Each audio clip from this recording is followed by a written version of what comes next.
Hello, friends. It is time to look at the astrology forecast for November of 2023.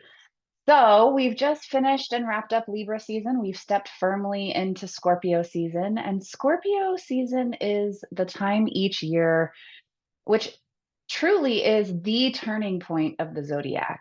As we walk through Aries and up to Libra, we're looking at items of the self, of the individual. And then once we get to Virgo and Libra, we're looking outside of ourselves. We're looking at our communities, our relationships, our partnerships. And then we get to Scorpio, where transformation and change and transition really transpires.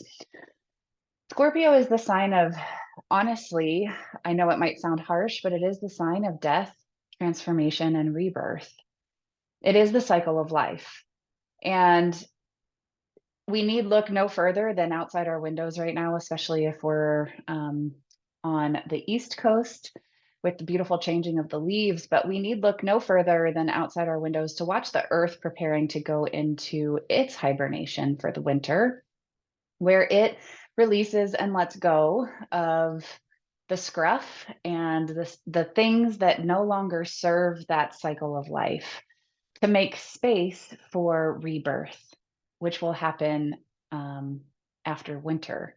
And after we go into this period of winter, which is the deep hibernation of the earth. And so Scorpio is when this all starts to begin. It is so true. We see it calendar year after calendar year. And I love so much that the astrological calendar coincides so beautifully with the actual calendar of time, um, because the nuances are very compatible with one another. So Scorpio is where we go into the depths. It's a water sign. It is the depth of all things emotion. It's where our shadow selves live, the parts of ourselves that we might not really want to take a look at. It's where some of the intimacy things lie. It's where money issues lie. It's where, we really go deep into ourselves and then come out the other side reborn. It's where we walk through tragedy. It's where we walk through strife and pain and the nitty gritty hard stuff of life so that we can come out refreshed and renewed. Um, this is why Scorpios in general have a hard time having surface level companionships, partnerships, friendships, relationships.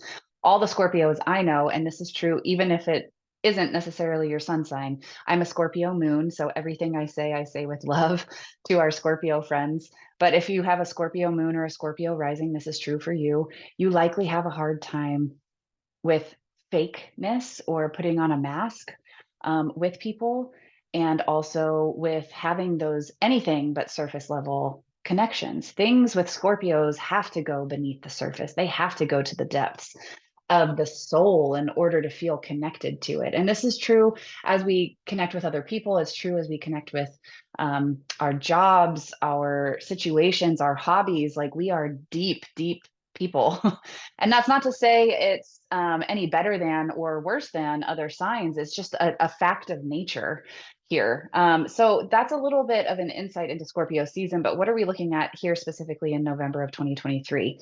First and foremost, we on the 4th of November, Saturn turned direct in Pisces.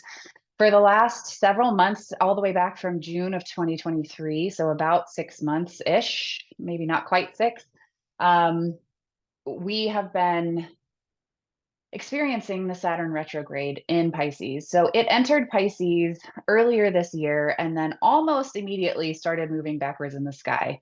It made it back to about 0 degrees of Pisces before it stationed direct on the 4th. Saturn is the planet of manifestation, of the structure of our lives. It's kind of the timekeeper of the zodiac.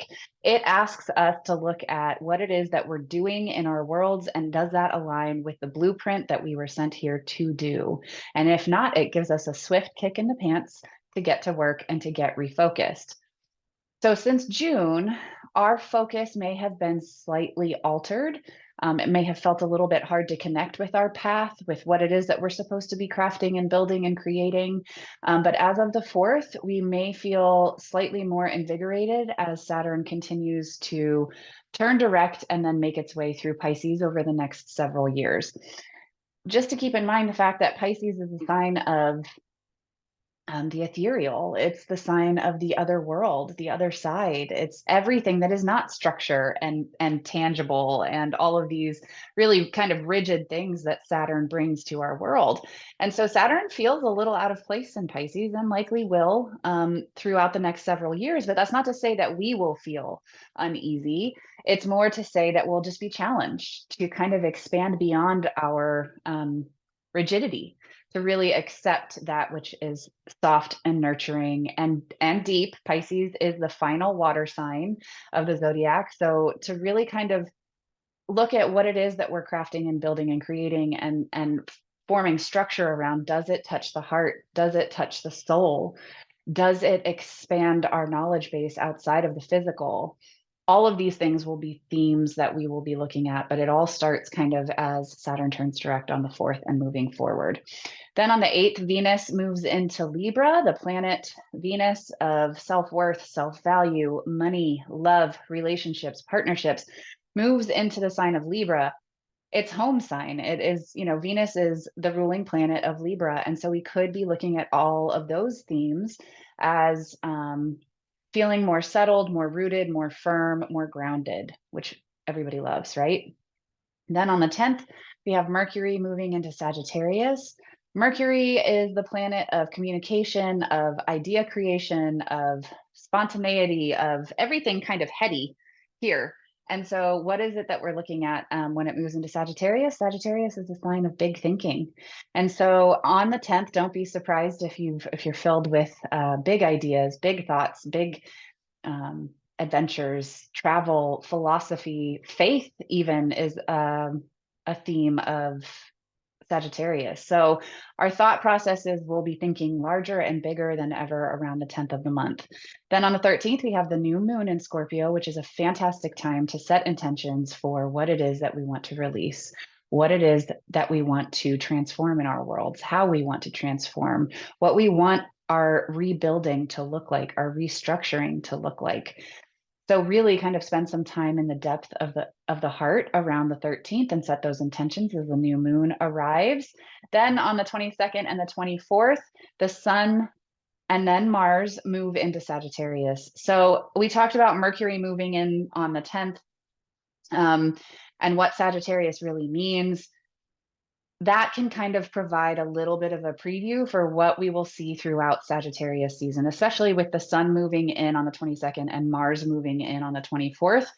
This is going to be a very bright start to Sagittarius season. So, and on the 27th, we have the full moon in Gemini. So we're going to be looking at themes of releasing old ideas. Gemini is the sign of thought creation, of idea creation, of daydreaming. It's also the sign of like the duality of our worlds. And so with the full moon, we're looking at what it is that we want to release about our beliefs in that way, and what it is that we want to stand more firmly in. So those are the big transits of November 2023. I can't wait to see you guys next month, and have a good one.